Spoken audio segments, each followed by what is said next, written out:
On this video, I'm beginning with Genesis 1:3.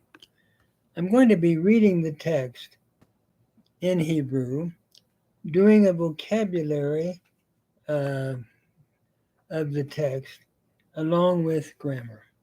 I'm starting with verse 3 of Genesis 1. It reads, Vayomer Elohim Yehi Or, Vayehi Or. And God said, let there be light, and there was light. Looking at vocabulary, we have amar, which means to say. It's a verb. And then we have the noun ur, meaning light. Looking at the grammar, we begin with vayomer. Vayomer, here we're looking at a verb from the root amar, to say. It has three radicals or three consonants, and there is a yod preceding the aleph, which shows it is a prefix. When you have that yod, it is masculine, third masculine singular prefix to the root, and here the root amar. When that happens, the verb is in the imperfect tense in Hebrew. There is a perfect and an imperfect. Perfect is looking most of the time at completed action. Imperfect at continual action. The imperfect is what we have here, and God said. However, the vav here is what we call a vav consecutive or a vav conversive, so that it converts the imperfect and makes it a perfect or puts it into the past. Here we have the conversion then from the future to the past, and the vav is turning the imperfect over and making it past. And God said. Instead of and God will say, the imperfect being future or future continual action, it is converted again to the past. We would render it and God said. And that's the way we would read it. Notice also the vav has a pathak followed by a dagesh in the yod, which means that historically the vav had another consonant, probably another vav.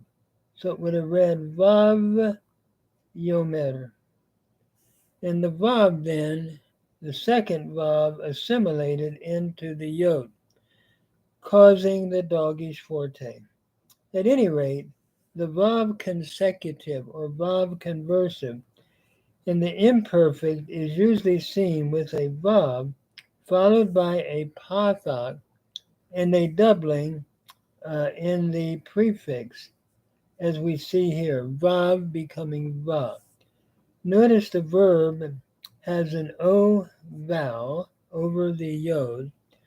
In the imperfect, and we will see this if you look at Weingreen's grammar, the normal, imperfect is shamar. The imperfect would be yishmor. It is an I-A-I-O vowel pattern in the imperfect translation or imperfect writing of the verb. Here we have vayomer. The problem is that the aleph has caused the vowels to change. In terms of the way that the verb is pointed, it is still a cow. It is, though, imperfect, but it is not vayimor, but vayomer. This is what we call a pei aleph verb. That is, the first letter of the root is an aleph, and it is in the pei position. Hence, grammarians call it a pei aleph verb. What happens here is probably this, that historically we had something like Va Yamru, and Yamru became Yamr, and then what we have is probably two I vowels, Yimmer, with the Hirik followed by the Sigol. Then through a process we could call dissimilation, the two I vowels change, and we end up with Vayomer or Yomer. Historically, by dissimilation, the sound of the vowels change. And so the Aleph prefers the O vowel in this category instead of the I vowel. Instead of like Yishmor for Elohim, we now have Yomer. So it is a noun, Vayomer Elohim, that is, Elohim is a noun, following the verb Vayomer. And then we have the command, Yehi Or. Notice Haya is the verb here, and we have a final Hey that is dropped out. It is what is called a cow imperfect, the yod showing third masculine singular from the root Haya. With the Hey dropping out, the form became Yehi. We call this a cow imperfect with a command or a jussive. Jussive is from the Latin meaning command. This is like a mood or a command. And so we would translate it instead of there will be light, let there be light. Or then is the word meaning light. It is a noun, so God is like a king giving out a command. Let there be light. God is the king on the throne. Vayehi or, and there was light. Notice in Vayehi, the same root, Haya, is used, and the final He has dropped out. The Yod here is a third masculine singular prefix to the imperfect, and notice this then is a cow imperfect third masculine singular with a vav that turns it over. So Vayehi is what we have, and there was, instead of and there will be, because the vav is turning the imperfect over and making it past. So there was light.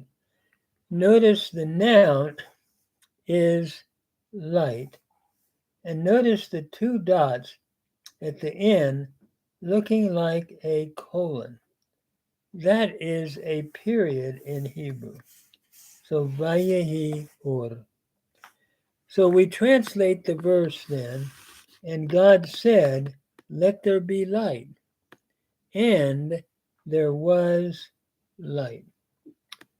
So as we look at the interpretation, God alone is the source of light, not the sun, which was worshipped in Babylonian and Egyptian religion as the source of light and divinity, like Shamshu in Babylonian religion. Same way in Egyptian religion, the sun meant light. The sun or light was found in the sun. It was worshipped. But here, God is the one to be worshipped. He is commanding the sun to be. And he says, Yehi or, let there be light. So as I finish this verse, we're trying to slow down and teach grammar word by word for anyone that is trying to even begin Hebrew, to work through it. As we look at the New Testament, as a Christian minister, again, I'm reminded of John 1, where Christ is seen to be light. And that light shines in the darkness, and the darkness does not katelevin, could not take it down, could not comprehend it or take it down. So again, this concept of God commanding light has great implication, not only here, but in New Testament theology as well.